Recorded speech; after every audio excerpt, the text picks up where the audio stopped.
Hello everyone, I am Yamini Tukral welcoming you to Adda 24/7 School. So today we will be discussing about adaptive radiation and biological evolution. तो बच्चों last classes में हमने क्या किया था? हमने किया था origin of life and evolution of life forms and the proofs और द एविडेंसेस ऑफ एवोल्यूशन. तो एविडेंसेस ऑफ एवोल्यूशन के अंदर हमने क्या देखा था कि homologous organs, analogous organs, homologous gene, orthologous gene, paralogous gene, molecular biology evidence, embryological evidences, fossils, ये सारे के सारे शो करते हैं कि एवोल्यूशन हुआ था और कैसे कैसे हुआ था. तो उनको हम लोग क्या बोलते हैं? Evidences of evolution. In this class, we will be studying about adaptive radiation and biological evolution. एक wholesome हम देखेंगे कि biological evolution हुआ कैसे था और adaptive radiation ये term जो कि बहुत important है ये होती क्या है. किसने adaptive radiation सबसे पहले spot की थी?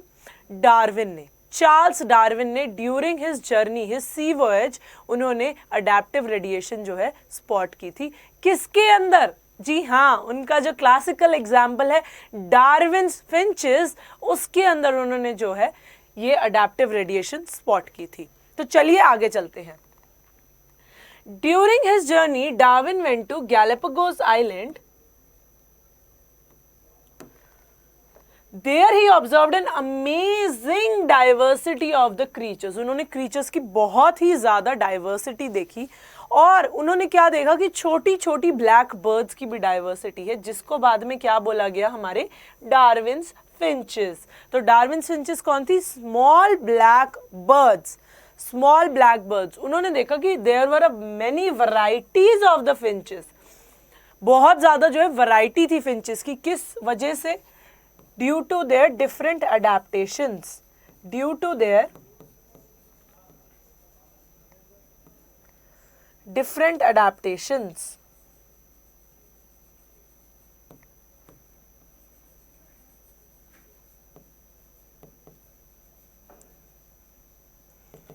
उन्होंने देखा कि फिंचेस जो है अडेप्टेशन के बेसिस पे डिफरेंट तरीके में डिवाइडेड है. डिफरेंट तरीके में. कुछ जो होंगी एंट ईटर होंगी, कुछ जो होंगी वुड पेकर टाइप में होंगी, कुछ जो है इंसेक्ट ईटिंग होंगी. तो उस हिसाब से जो है फिंचेस का साइज और शेप जो है वो डिफर किया. तो उन्होंने क्या देखा कि बहुत ज्यादा वैरायटी थी फिंचेस की. देखो जैसे ये लीव्स वाली हैं, ये टूल यूजिंग फिंच है, ये फ्रूट ईटिंग फिंच है, ये ग्रब्स ईटिंग फिंच है, ये इंसेक्ट ईटिंग फिंच है, ये सीड ईटिंग फिंच है. सीड वाली कैसे ब्लंट है ना, छोटी सी है और ब्लंट है. टूल यूजिंग वाली शार्प है आगे से. ग्रब्स वाली और ज्यादा शार्प है. इंसेक्ट्स वाली पॉइंटेड है. तो इस हिसाब से जो है डार्विन्स फिंचेस के अंदर क्या आई थी? हमारी adaptive radiation. From the original seed eating features. Original क्या है हमारा? सीड ईटिंग फीचर है. Many other forms with altered beaks arose, enabling them to become insectivorous and vegetarian. Seed eating से वो किसके अंदर रेडिएट करी? उन्होंने रेडिएट किया insectivorous, मतलब insect eating, और वेजिटेरियन फॉर्म्स पे, वेजिटेरियन फिंचेस पे भी उन्होंने मूव किया. This process of evolution of different species in a given geographical area starting from a point and literally radiating to other areas of geography is called adaptive radiation. तो adaptive radiation का हमें definition clear हो गई कि adaptive radiation क्या होता है? एक geographical area में एक जगह से जैसे सीड ईटिंग वाली एक जगह पे प्रेजेंट थी, ये जियोग्राफिकल एरिया है, यहाँ पे सीड ईटिंग वाली प्रेजेंट थी. तो उसमें क्या हुआ? दूसरी जगह पे उसके अंदर जब वो शिफ्ट हुई दूसरे जियोग्राफिकल एरिया में, वो मॉडिफाई कर गई इनटू इंसेक्टिवोरस. दूसरे जियोग्राफिकल एरिया में जाते ही वो क्या हो गया? मॉडिफाई कर गई इनटू इंसेक्टिवोरस. तो वो क्या हो गया एक तरीके से? वो हमारा हो गया कि ज्योग्राफिकल आइसोलेशन की वजह से फिंचेस के अंदर अडेप्टेशन आई या फिर डिफरेंट फीचर्स के अंदर डिफरेंट अडेप्टेशन आई. तो वो एक जो कॉमन एंसेस्टर है उनका सीड ईटिंग से अलग अलग स्पीशीज जो है रेडिएट कर गई. उसे हम लोग क्या बोलेंगे? Adaptive radiation. क्या बोलेंगे? Adaptive radiation. Darwin's finches they represent one of the best example of this phenomena. Darwin's finches जो है इस एग्जांपल, इसके अंदर बेस्ट एग्जांपल जो है ये शो करते हैं अडेप्टिव रेडिएशन के अंदर. क्लियर? क्या होता है कि एक ज्योग्राफिकल एरिया से वो दूसरे ज्योग्राफिकल एरिया में जब गई तो वो डिफरेंट जगह के लिए अडेप्ट हो गई, और उसी वजह से एक सीड ईटिंग से वो इंसेक्टिवोरस या फिर वेजिटेरियन फॉर्म्स या फिर टूल यूजिंग फिंच इसमें डेवलप हो गई। उनकी अडेप्टेशन की वजह से, ज्योग्राफिकल एरिया की डिमांड की वजह से वो वहां पे उन्होंने अपने फिंच को जो है मॉडिफाई कर लिया, उसको हम बोलेंगे adaptive radiation. Another example is Australian marsupials, जो कि मैंने आपको लास्ट क्लास में भी कराया था। ऑस्ट्रेलियन एंड प्लासेंटल दोनों के दोनों आते हैं। ये क्या होगा Australian marsupials? A number of marsupials each differing from other evolved from an ancestral stock but all within the Australian island continent. When more than one adaptive radiation appeared to have occurred in an isolated geographical region area, one can call this convergent evolution. Convergent evolution बोलते हैं। देखो ये marsupial radiation है, common ancestor से क्या निकला? Tasmanian wolf, tiger cat, banded ant eater, marsupial rat, kangaroo, wombat, bandicoot, koala, marsupial mole, sugar glider, ये सारे के सारे कॉमन एंसेस्टर से निकले हैं based on the adaptation and the requirement. ये एक कॉमन एंसेस्टर से निकले हैं, each different from the other. हर एक जो स्पीशी है वो दूसरे से अलग है, पर उनका एक ही कॉमन एंसेस्टर है। तो इसको हम लोग क्या बोल सकते हैं? Convergent evolution. क्या बोल सकते हैं? Convergent evolution. क्लियर है यहां तक कि अडेप्टिव रेडिएशन किस किस के अंदर देखा जाता है? फर्स्ट एग्जांपल हमारा क्या हो गया? Darwin's finches. और दूसरा हमारा क्या हो गया? Australian marsupials.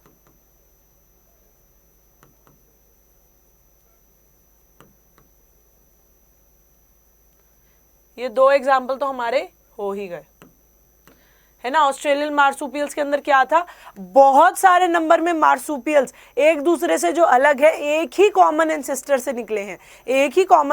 निकले हैं within the Australian island continent, Australia के अंदर ही, because of the different adaptations. तो उसे हम लोग क्या बोलेंगे? उसे हम लोग बोलेंगे convergent evolution. Placental mammals in Australia are also exhibiting adaptive radiation in evolving into varieties of such placental mammals, each of which appears to be similar to a corresponding marsupial. Placental wolf and Tasmanian wolf marsupial. जैसे कि मैंने आपको बताया था, Australian marsupials और placental mammals आपस में जो है होमोलोगस होते हैं, मतलब वो एक दूसरे को रिजेंबल करते हैं। तो placental mammals in Australia they exhibit adaptive radiation. वो भी एक कॉमन एंसेस्टर से निकल रहे हैं और वो अलग अलग स्पीशीज में जाके डिवाइड हो रहे हैं। जो अलग अलग स्पीशीज है वो आपस में मिलती नहीं है, पर वो मार्सूपियल वाली स्पीशीज से मिलती हैं। जैसे कि प्लासेंटल वुल्फ और टैस्मेनियन वुल्फ जो होते हैं वो दोनों के दोनों सिमिलर होते हैं, मतलब जैसे हो गया ना, प्लासेंटल मैमल को अगर हमने लिया, placental mammal, each placental mammal corresponds marsupial।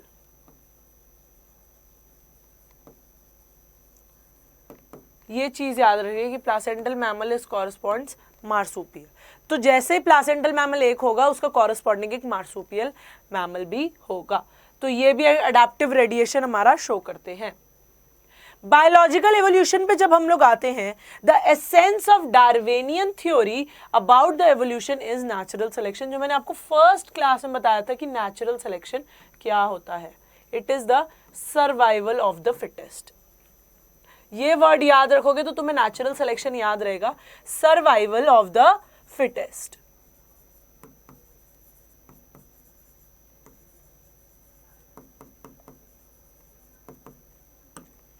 The rate of appearance of new forms is linked to the life cycle or the lifespan.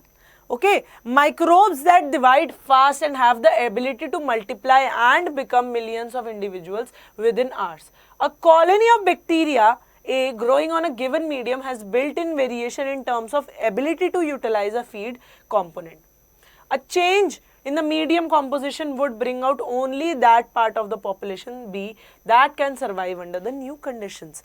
बहुत ही सिंपल एग्जाम्पल से नेचुरल सिलेक्शन समझाया गया है। इसमें क्या है कि जैसे हमारी एक पॉपुलेशन चल रही है A, थोड़े से चेंजेस आए एनवायरमेंट में, तो जो पॉपुलेशन उन चेंजेस को सरवाइव कर पाएगी वो क्या बोलेंगे, पॉपुलेशन बी, और वो क्या होगी, नेचर ने सेलेक्ट की होगी। तो नेचुरली सेलेक्टेड, नेचर ने सेलेक्ट की होगी वो वाली पॉपुलेशन, वो फिट होगी, तभी जो वो चेंजेस एनवायरनमेंट है उसे कोप अप करके आगे मूव फॉरवर्ड कर रही है। जैसे मैं एग्जांपल देती हूँ, अभी जो हमारी कोविड की वेव आई थी, चेंजेस ही थे एक टाइप के एनवायरनमेंट में, है ना, चेंजेस ही थे एक टाइप के एनवायरनमेंट में। जो भी उस कोविड की लहर को सरवाइव कर गया वो क्या हो गया, नेचुरली सेलेक्ट हुआ।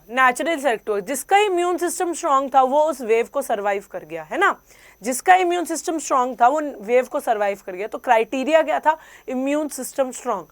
तो जिसका इम्यून सिस्टम स्ट्रांग नहीं था वो वेव को सरवाइव नहीं कर पाया, और जिसका इम्यून सिस्टम स्ट्रांग था वो वेव को सरवाइव करके आगे मूव फॉरवर्ड हो गया। तो हम लोग उस पॉपुलेशन बी में आते हैं जिसे नेचर ने सेलेक्ट किया है कि आपके पास वो वाले कैरेक्टरिस्टिक्स है कि आप इन्वायरमेंट में सरवाइव कर सकते हो, आप वहां पे अडेप्ट कर सकते हो और रिप्रोड्यूस कर सकते हो। तो सर्वाइवल ऑफ द फिटेस्ट में हमारा एग्जाम्पल बहुत बड़ा है कि हमने जो कोविड की वेव को बाईपास किया है, उसे सर्वाइव किया है।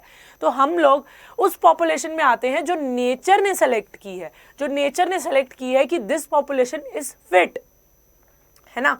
तो वैसे ही इसके अंदर एग्जाम्पल दिया गया है कि अगर हम एक पॉपुलेशन ए लेते हैं, उसे हम एक मीडियम में ग्रो करते हैं जिसमें हम एनवायरमेंटल फैक्टर्स जो है चेंज कर देते हैं, तो कुछ पॉपुलेशन जो है वो मर जाएगी, जो नेचुरली फिट नहीं होगी। जो पॉपुलेशन सर्वाइव करके आगे जाएगी उसे हम बोलेंगे पॉपुलेशन बी, मतलब वो चेंजेस इन द एनवायरमेंट को सर्वाइव कर गई और नेचर ने उसे सेलेक्ट किया है कि आप ये चीज कर सकते हो तो आप यहाँ पे रह सकते हो। तो नेचर ने सेलेक्ट किया है कि नेचुरली सेलेक्टेड है कि सर्वाइवल ऑफ द फिटेस्ट रहेगा। जो ऑर्गेनिज्म सर्वाइव कर जाएगा, जो पॉपुलेशन सर्वाइव कर जाएगी उन चेंजेस इन एनवायरनमेंट को, जो अडेप्ट कर जाएगी, वो ही रिप्रोड्यूस कर पाएगी। तो यही बोला गया था नेचुरल सिलेक्शन के अंदर, यही बोला गया था नेचुरल सिलेक्शन के अंदर। In due course of time this variant population outgrows the others and appears as new species. अब ये पॉपुलेशन बी जो हम बोल रहे हैं, जिसने एनवायरमेंटल चेंजेस को सरवाइव किया है, ये क्या करेगी, दूसरी पॉपुलेशन के मुकाबले ज़्यादा जल्दी से ग्रो करेगी और ये क्या बन जाएगी, हमारी न्यू स्पीशीज। ये क्या बन जाएगी, न्यू स्पीशीज बन जाएगी, क्योंकि इसके अंदर दूसरे कैरेक्टरिस्टिक्स होंगे जो थोड़े वेरीड होंगे पॉपुलेशन ए के मुकाबले, है ना। पॉपुलेशन ए में वो सारे कैरेक्टरिस्टिक्स नहीं थे, इसके अंदर कुछ वेरिएशन आई है ना, तभी वो जो है एनवायरमेंटल फैक्टर्स को सरवाइव करके आगे बढ़ के सरवाइव कर गया। तो इस वेरिएशन को हम लोग क्या बोलेंगे कि ये न्यू स्पीशीज है। This would happen within the days. For the same thing to happen in a fish or a fowl would take a million of years of lifespan of these animals are in years. Here we say that fitness of B is better than A, जो कि मैंने आपको बताया। Fitness किसकी ज़्यादा है, ये reproductively, ये fittest, survival of the fittest अगर हम देखें तो B is fitter than population A, B is fitter than population A। अब ये फिश और फॉल के अंदर अगर हम ऐसे ही कुछ एग्जाम्पल लें तो हमें सालों लग जाएंगे उनको देखने के लिए, क्योंकि उनका जो लाइफ स्पैन होता है वो काफ़ी सालों का होता है। तो जैसे जिस ऑर्गेनिज्म के अंदर हमें इंस्टेंटली देखना होता है कि ये वाली नेचुरल सिलेक्शन वाला प्रोसेस हो रहा है, सर्वाइवल ऑफ द फिटेस्ट वाला प्रोसेस हो रहा है, तो हम वो ऑर्गेनिज्म उठाते हैं जिसका लाइफ स्पैन छोटा होता है, जिससे कि हम ईजिली ऑब्जर्व कर पाए। जो बड़े लाइफ स्पैन वाले हैं वो सालों ले जाते हैं ये सब चीज़ें करने में। तो इसलिए फिश और फाउल का एग्जाम्पल दिया है कि ये जो है काफी साल ले लेंगे, क्योंकि इनका लाइफ स्पैन बहुत ही ज्यादा बड़ा होता है। Nature selects for fitness. One must remember that the so-called fitness is based on the characteristics which are inherited. Hence, there must be genetic basis for getting selected and evolved. Obviously अगर इस किसी के अंदर कोई variation आ रही है, कोई characteristics आ रहा है, तो वो क्या बनाता है, वो जेनेटिक बेसिस बनाता है। वो क्या बनाता है, हमारा जेनेटिक बेसिस बनाता है। तो नेचर क्या करती है, फिटनेस को सेलेक्ट करती है। सबसे पहला क्राइटेरिया होता है कि जो भी ऑर्गेनिज्म फिट होगा उसे ही नेचर सेलेक्ट करेगी। The so called fitness it is based on characteristics which are inherited. जैसे पॉपुलेशन ए में से जो पॉपुलेशन बी बनी उसके अंदर कुछ जेनेटिकली चेंजेस आए होंगे, है ना, उसके अंदर कुछ जेनेटिकली चेंजेस आए होंगे, मतलब उसने कुछ कुछ वेरिएशंस जो हैं यहां से इनहेरिट की होंगी, है ना, कुछ वेरिएशंस यहां से इनहेरिट की होंगी जो कि यूजफुल होंगी। किस वजह से आती है वेरिएशंस हमारी, किस वजह से वेरिएशन आती है? मॉलिक्यूलर मशीनरी की वजह से। मॉलिक्यूलर मशीनरी मतलब हमारा जो ट्रांसक्रिप्शन ट्रांसलेशन होता है उसकी वजह से वेरिएशन आती है। जब पेरेंट स्ट्रैंड जो है आपस में कंबाइन करके क्या बनाते हैं? हाइब्रिड ऑफस्प्रिंग बनाते हैं। तो वो हाइब्रिड ऑफस्प्रिंग के अंदर कुछ ना कुछ वेरिएशन रहती है। तो वैसे ही पॉपुलेशन ए में से जो पॉपुलेशन बी निकली उनके अंदर क्या था? मॉलिक्यूलर लेवल पे, जेनेटिक लेवल पे जो है कुछ चेंजेस आए थे जो कि इनहेरिट हो गए। क्यों? क्योंकि वो यूजफुल चेंजेस थे, तो वो इनहेरिट हो गए, तो वो आगे पास ऑन हो गए। और बी जो है सर्वाइव कर गया, बी जो है सर्वाइव कर गया और वो न्यू स्पीशीज बना दिया उसने। Another way of saying the same thing is that some organisms are better adapted to survive in an otherwise hostile environment. ये भी मैंने आपको बताया कि ए के मुकाबले बी जो है फिट इसलिए था क्योंकि वो बेटर अडेप्ट कर गया एनवायरनमेंट को, वो बेटर जो है सर्वाइव कर गया, बेटर अडेप्ट कर गया, है ना। बेटर अडेप्ट करने का मतलब है कि उसे चेंजेस का इतना फर्क नहीं पड़ा, उसने अपने अंदर ही जो है चेंजेस को रेगुलेट करके आगे अडेप्टेबिलिटी दिखा दी, तो इस वजह से भी वो सर्वाइव कर गया। अडेप्टिव एबिलिटी, ये एक टर्म आती है हमारी, adaptive ability is inherited, it has a genetic basis, fitness is the end result of the ability to adapt and get selected by nature। adaptive ability क्या होती है हमारी? adaptive ability वो होती है कि जो inherit होती है, genetic basis पे होती है। फिटनेस जो होता है एबिलिटी का एंड रिजल्ट होता है। अडेप्टिव एबिलिटी मतलब एक ऑर्गेनिज्म जो है केपेबल है और एनवायरनमेंट से अडेप्ट करने के लिए, है ना। एक ऑर्गेनिज्म के अंदर कैलिबर है, केपेबल है एक एनवायरनमेंट में अडेप्ट करने के लिए। पर फिटनेस क्या होता है? उसका लास्ट स्टेप होता है। फिटनेस क्या होता है? उसका लास्ट स्टेप होता है कि अडेप्ट हो गया, उसके बाद में नेचर सेलेक्ट करेगी कि वो फिट है और वो आगे जो है सर्वाइव कर पाएगा। तो अडेप्टिव एबिलिटी क्लियर है? क्लियर है ना। Branching descent and natural selection are the two key concepts of Darwinian theory of evolution. Even before Darwin, a French naturalist, Lamarck, had said that evolution of life forms had occurred but driven by use and disuse of organ. यहाँ पे हमारा कौन आया picture में? Lamarck आया। Lamarck ने क्या बोला था? Use and disuse of organs।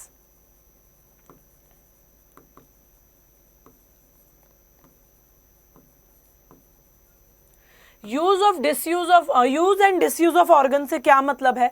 Lamarck ने सबसे पहले बोला था कि जो ऑर्गन हम लोग यूज नहीं करते वो आगे कैरी फॉरवर्ड नहीं होता, जो ऑर्गन हम ज्यादा यूज करते हैं वो आगे कैरी फॉरवर्ड होता है, जो कि बिल्कुल ही नॉनसेंस चीज है। आप एक बात बताओ, सोमैटिक सेल्स में अगर कोई बंदा अपना हाथ यूज नहीं कर रहा, पूरी लाइफ उसने अपना हाथ यूज नहीं किया, तो क्या नेक्स्ट जनरेशन के अंदर हाथ नहीं आएगा? आएगा। तो use and disuse of organs वाली थ्योरी बिल्कुल ही गलत प्रूफ हो गई कि ऐसा कुछ नहीं होता। पर हाँ, जर्म सेल्स के अंदर जो वेरिएशन आती है, ये तो सोमैटिक सेल्स हो गए, जर्म सेल के अंदर जो वेरिएशन आती है वो आगे कैरी फॉरवर्ड होती है, वो आगे कैरी फॉरवर्ड होती है। जैसे कि अगर हम लोग बात करें जेनेटिक डिजीजेस की, जेनेटिक डिजीजेस एक जनरेशन से दूसरे जनरेशन जाते ही जाते हैं, जो कि हमारे क्या होते हैं? हमारे हीमोफीलिया हो गया, कलर ब्लाइंडनेस हो गया, ये क्या है? हमारे जेनेटिक डिजीजेस है, ये जीन को इफेक्ट कर रहे हैं, तो ये एक जनरेशन से दूसरी जनरेशन में कैरी फॉरवर्ड होंगे ही होंगे, ये तो जरूरी ही है। तो लेमार्क ने बोला कि कोई भी यूज अगर ऑर्गन नहीं हो रहा है तो वो नेक्स्ट जनरेशन में नहीं जाएगा, जो कि बिल्कुल गलत था, क्योंकि सोमैटिक सेल्स के अंदर कोई भी वेरिएशन अगर ऐसी होती है तो वो आगे कैरी फॉरवर्ड नहीं होती है। सोमैटिक सेल्स नॉर्मली मशीनरी पे जो है फंक्शन करते हैं। तो इसका एक टेस्ट भी किया गया था कि माइस की पूंछ काटी फॉर सेवरल जनरेशन, 21 जनरेशन तक माइस की पूंछ काटी, पर 22nd जनरेशन में भी माइस की पूंछ नजर आई। उसकी पूंछ का क्या काम है? कोई काम थोड़ी ना है, तो हमने काट दी। तो हमने 21 जनरेशन तक माइस की पूंछ काटी, पर 22nd जनरेशन में फिर माइस के अंदर पूंछ थी। तो इससे क्या पता चलता है कि सोमैटिक सेल्स के अंदर यूज और डिसयूज ऑफ ऑर्गन नहीं होता है। अगर जेनेटिक लेवल पे तुम्हारे चेंजेस आ रहे हैं, कोई भी चेंजेस आ रहे हैं, तो वो जो है कैरी फॉरवर्ड होते हैं, वो इनहेरिट होते हैं from the parents to the offspring. Darwinian theory के अंदर क्या क्या आए थे हमारे? Branching, descent and natural selection. Lamarck ने अपनी थ्योरी जस्टिफाई करने के लिए एग्जांपल दिया था जिराफ्स का, जो कि लीव्स के ऊपर खाना खाते हैं, जो कि लीव्स के ऊपर फीड करते हैं। तो उसने बोला कि पहले जिराफ्स की गर्दन बहुत छोटी थी, उनको ऊपर खाना खाना होता था, तो वो अपनी गर्दन ऐसे ऊपर करके देखते थे। उन्होंने बोला कि वो गर्दन ऐसे ऊपर करके देखते थे खाने के लिए, तो धीरे धीरे धीरे धीरे करके उनकी गर्दन जो है लंबी हो गई, और they passed on this acquired characters of elongated neck to the succeeding generation. Giraffes slowly over the years came to acquire long necks. ये उन्होंने बोला था जब उन्होंने थ्योरी डिवाइस की थी, जब सब मान रहे थे कि हाँ ऐसा हो सकता है। जब हम नेक को एक्सेसिव यूज कर रहे हैं तो नेक जो है एलोंगेट कर गई ऑर्गेनिज्म की जरूरत के हिसाब से, पर इसको बहुत साल लग गए। पर अब जब ये वाला एक्सपेरिमेंट हुआ 21 जनरेशन तक पूंछ काटने वाला, तब से कोई भी इस स्टोरी को जो है बिलीव नहीं करता कि हाँ जिराफ ने जो है लंबी नेक एक्वायर की थी। सबको यही लगता है कि उनकी पहले ही लंबी नेक थी। Natural selection, it is based on certain observations which are factual. सिर्फ facts के ऊपर भी based है। For example, natural resources are limited, population are stable in size except for seasonal fluctuation. Members of a population vary in characteristics, even though they look superficially similar. Most of the variations are inherited. तो क्या क्या factual information हम लोग natural selection के अंदर मानते हैं? क्या क्या factual information हम लोग natural selection के अंदर मानते हैं? ये कि सबसे पहला जो natural resources होते हैं वो limited होते हैं। Resources अगर limited होंगे तो population fight करेगी, है ना? Resources अगर limited होंगे तो पॉपुलेशन फाइट करेगी, और जो पॉपुलेशन के जो इंडिविजुअल्स पहले रिसोर्सेज एक्वायर कर लेंगे वो सरवाइव करेंगे। रिसोर्सेज एक्वायर करेंगे, वो क्या करेंगे? वो सरवाइव करेंगे। ओके, तो ये सबसे पहला फैक्ट। दूसरा, population they are stable in size, population का साइज स्टेबल रहता है। डेथ रेट और बर्थ रेट, ये दोनों जो है आपस में बैलेंस रहता है, जिसकी वजह से पॉपुलेशन का साइज स्टेबल रहता है, except for seasonal fluctuation. Seasonal fluctuation हो सकती है, पर वैसे जो है पॉपुलेशन का साइज मोर और लेस हमारा स्टेबल रहता है। ये इसके अंदर बताया गया था। Then members of a population they vary in characteristics, वो तो है ही सही। पॉपुलेशन के अंदर जो डिफरेंट मेंबर्स हैं वो कैरेक्टरिस्टिक्स के अंदर वेरी तो करेंगे ही सही, पर सुपरफिशियली जो है सिमिलर होंगे। हम लोग देखो, अगर हम लोग ह्यूमंस की बात करें तो सुपरफिशियली हमारे पास क्या है? मॉर्फोलॉजिकली हमारे पास क्या है? ये ear, eyes, nose, lips, hands, legs, ये सारे के सारे सब में कॉमन है। पर जेनेटिकली हम लोग क्या होते हैं? बहुत डिफरेंट होते हैं। इवन एनाटॉमिकली भी हम लोग सिमिलर होते हैं कि हाँ वही डाइजेस्टिव सिस्टम है, वही रेस्पिरेटरी सिस्टम है, वही हमारा हार्ट है, वही हमारा लंग्स है, तो उसमें भी हम लोग सिमिलर होते हैं, पर जेनेटिकली हम लोग अलग होते हैं। And most of the variations they are inherited. Variations तो इनहेरिट होती हैं, बट अगर वो किस में हो? हमारे जर्म सेल्स में हो। जर्म सेल्स में अगर वेरिएशंस आएंगी तो ही वो एक पीढ़ी से दूसरी पीढ़ी में पास ऑन करती हैं, एक जनरेशन से दूसरी जनरेशन में पास ऑन करती हैं। तो most of the variations they are inherited in the case of germ cells. अगर वेरिएशन जर्म सेल्स के अंदर हो रही है तो ही वो एक जनरेशन से दूसरी जनरेशन में पास ऑन करेगी। तो क्लियर है इसके जो फैक्चुअल हम लोगों ने चीजें देख रखी है।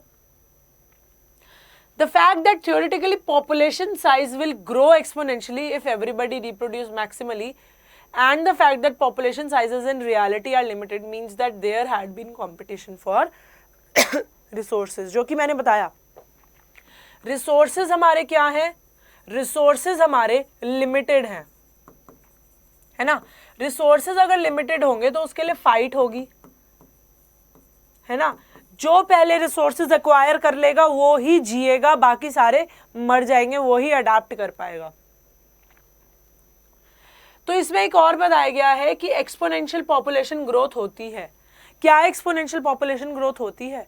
नहीं, सिर्फ बैक्टीरिया के अंदर हमें एक्सपोनेंशियल ग्रोथ दिखती है, जिसके अंदर रिसोर्सेज भी बढ़ रहे हैं और बैक्टीरिया का साइज भी बढ़ रहा है।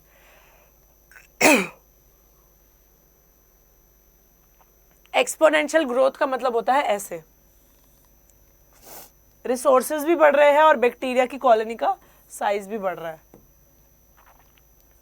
तो ये हमारा सिर्फ बैक्टीरियल पॉपुलेशन के अंदर देखा जाता है, पर एक पॉइंट ऑफ टाइम के बाद रिसोर्सेज एग्जॉस्ट होने लगते हैं और पॉपुलेशन भी लिमिटेड हो जाती है, जो कि हमारी पॉपुलेशन के अंदर देखा गया है।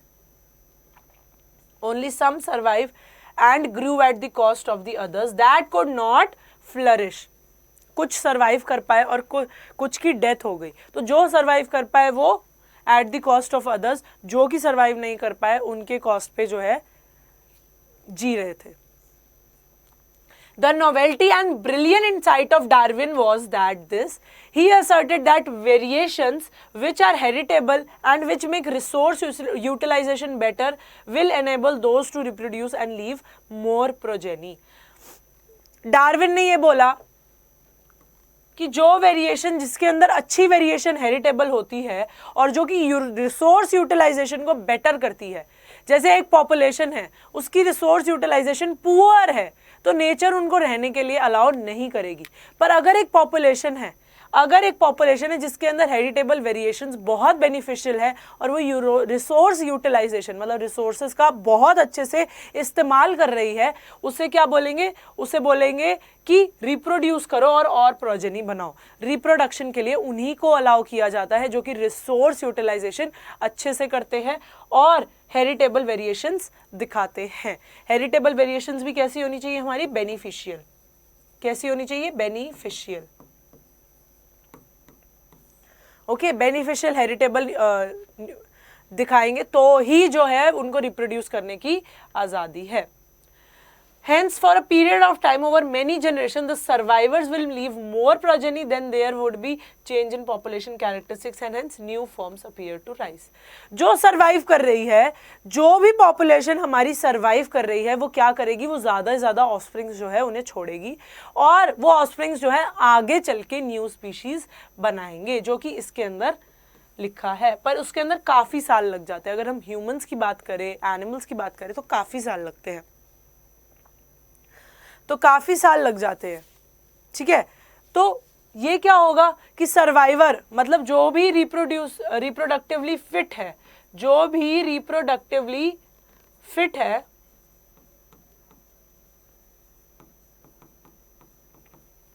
वो रिप्रोड्यूस करेगा, उसकी ज्यादा प्रोजेनी बनेगी और वो ही जो है न्यू स्पीशीज का निर्माण करेगा, क्योंकि जो रिप्रोडक्टिवली फिट है वो ही सरवाइव कर पा रहा है, जो दूसरे हैं वो सरवाइव नहीं कर पा रहे हैं, तो वो ही जो है अपनी प्रोजेनी बनाएगा और आगे जो है पास ऑन करेगा अपनी हेरिटेबल वेरिएशंस और आगे जो है न्यू ऑफस्प्रिंग्स बनेंगे। तो यहां तक क्लियर है। एक बार इसकी रिविजन कर लेते हैं कि आज हमने क्या क्या देखा। तो आज हम लोगों ने अडैप्टिव रेडिएशन देखा, जिसके अंदर क्या होता है कि एक कॉमन एंसेस्टर से, एक ही कॉमन एंसेस्टर से बहुत सारी स्पीशीज निकलती हैं बिकॉज ऑफ अडैप्टेशन। रेडिएट होती है बहुत सारी स्पीशीज एक ही कॉमन एंसेस्टर से, उसे हम लोग क्या बोलते हैं? Adaptive radiation. किसके अंदर देखी गई? डार्विन्स फिंचेस में, ऑस्ट्रेलियन मार्सूपियल्स में, प्लासेंटल्स मैमल्स में। एग्जाम्पल हमारे यही है। फिर उसके बाद में बायोलॉजिकल एवोल्यूशन पे जब हम लोग आते हैं, डार्विनियन थ्योरी पे, तो उन्होंने नेचुरल सिलेक्शन और डिसेंट विद मॉडिफिकेशन ये दो टर्म्स दी थी। तो नेचुरल सिलेक्शन के अंदर क्या आता है कि survival of the fittest. Survival of the fittest का मतलब क्या होता है कि एक पॉपुलेशन के अंदर जो भी सुपीरियर है, जो बेटर अडेप्ट कर पा रहा है पॉपुलेशन से और जो अपनी प्रोजेनी को आगे कैरी फॉरवर्ड कर पा रहा है, उसे हम लोग क्या बोलेंगे? Reproductively fit. नेचुरल सिलेक्शन एक branching with descent. Branching descent होता है कि नीचे नीचे जैसे जो भी डिसेंट आ रहे हैं उनके अंदर यूजफुल वेरिएशंस हो, तो वो ही आगे ग्रो कर पाएंगे। लेमार्क की थ्योरी है, लेमार्क ने बोला था कि अगर कोई ऑर्गन यूज हो रहा है तो वो आगे कैरी फॉरवर्ड होगा, और कोई ऑर्गन अगर डिसयूज हो रहा है तो वो आगे कैरी फॉरवर्ड नहीं होगा। और जो भी रिप्रोडक्टिवली फिट ऑर्गेनिज्म होगा वो ही अपनी प्रोजेनी को आगे यहाँ पे जन्म दे सकता है, आगे वो ही अपनी न्यू स्पीशीज बनाएंगे। मैं आशा करती हूँ आपको मेरी वीडियो पसंद आई होगी। अगर पसंद आई है तो लाइक करना ना भूले, शेयर करना ना भूले और सब्सक्राइब करें हमारे चैनल को अड्डा 24/7 school. Thank you for watching the video.